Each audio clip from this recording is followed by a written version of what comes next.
দুই রকমের আচার বানালাম। আমের সিজন এসেছে, আচার বানাবো না তা কি করে হয়।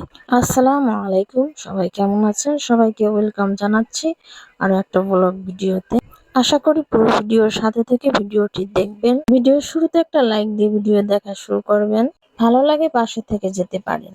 আপনাদের ভাইয়া অনেকগুলো আম নিয়ে আসছিল, তো আমগুলো চিন্তা করলাম যে দুইটা কি অথবা একটা আচার বানিয়ে ফেলি, যেহেতু এখন গরমের সিজন, আচার বানানোরও সময়। অনেকে বলে এখন আচার বানালে হয়তো আচার সুন্দর হবে না, তারপরে দেখলাম এতগুলো আম নিয়ে আসছে, এই আমগুলো দিয়ে কি করব। তো আমগুলো অনেক কচি এবং টাটকা ছিল। আর আমগুলো প্রথমে সুন্দর করে খোসা ছাড়িয়ে নিয়েছি। আপনাদের ভাইয়া আমাকে অনেক হেল্প করেছে। আর দুই রকমের আচার বানাবো, একটা হচ্ছে আমসত্ত্ব আর একটা হচ্ছে ঝুরো আচার, যেটা হচ্ছে সালাদ এবং খিচুড়ি দিয়ে খাইতে অনেক মজা। আমসত্ত্ব যেগুলো দিয়ে বানাবো ওগুলো সিদ্ধ করে নিয়েছি, আর যেগুলো ঝুরো আচার বানাবো সেগুলো দিয়ে একটু গ্রেট করে নিচ্ছি। তারপর হচ্ছে হলুদ লবণ মেখে ছাদে শুকাতে দিয়ে আসবো। আর আমসত্ত্বর জন্য যেগুলো সেগুলো সিদ্ধ করে একটু জালিতে করে চেলে নিচ্ছি। আচার বানানোতে আমি অতটা অভিজ্ঞ না, এত সুন্দর বানাতেও পারি না, মায়ের মতো এত সুন্দর হয় না। তো বাচ্চাদের খাওয়ানোর জন্য তো একটু একটু আচার বানিয়ে খেতে হয়। তো আমি সবগুলো আম একটু সেকে নিয়ে তারপর প্যানের ভিতরে চিনি দিয়ে সুন্দর করে জ্বালিয়ে নেব এবং অনেক সময় ধরে নাড়াচাড়া করতে করতে যখন পানিটা শুকিয়ে আসবে, একটু আঠালো হয়ে আসবে, সে পর্যায়ে আমি নামিয়ে নিয়ে রোদে দিয়ে দেব। আমি এখন আমার শ্বশুর বাড়িতে আছি। আমার শ্বশুর যেহেতু মারা গেছে, আর আমার বড় ভিডিওগুলো বেশ কিছুদিন ধরে দেওয়া হয় না। আর এখানে বসে আসলে ভিডিও তৈরিও করা হচ্ছে না, রান্না খাওয়া হচ্ছে না।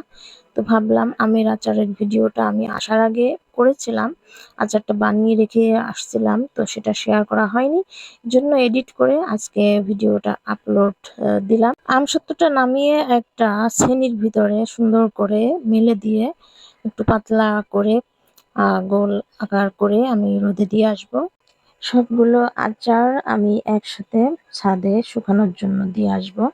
আর ছাদে এত পরিমাণ রোদ ছিল যে এক রোদেই সবগুলো শুকিয়ে নিতে পারবো। তো রোদ দেখে আমি আচারগুলো সুন্দর করে সাইড করে আমি সবগুলো ছড়িয়ে আমি দিয়ে আসলাম।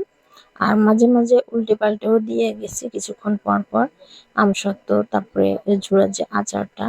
আর ওর সাথে আমি পেঁয়াজ রসুন কুচি কুচি করে আলাদাও রোদে দিয়ে আসছিলাম পরদিন, ওটা আর আপনাদের সাথে শেয়ার করলাম না। আমসত্ত্বটা শুকিয়ে গেছে, আর পেঁয়াজ রসুন এই যে আলাদা করে দিয়েছিলাম ওটাও শুকিয়ে গেছে। যেহেতু অনেক ব্যস্ত থাকি, বাচ্চাদের স্কুলে থাকতে হয়, আর এদিকে বারবার আসলে ছাদেও রোদ দেওয়া সম্ভব হয় না, কারণ আমার কাছে মনে হয় ছাদে ধুলাবালি পড়ে, অনেক সময় পাখিরা এসে বসে। তো আমি বেশি শক্ত করি নাই, মোটামুটি খাওয়া যাবে এরকম ভাবে আমি শুকিয়েছি। আর এখন ঝড় বাতাসের দিন, হয়তো দেখে বাতাস ছাড়লেই পুরো ধুলাবালিতে ভরে যায়। তো আমি এগুলো কেটে নিলাম।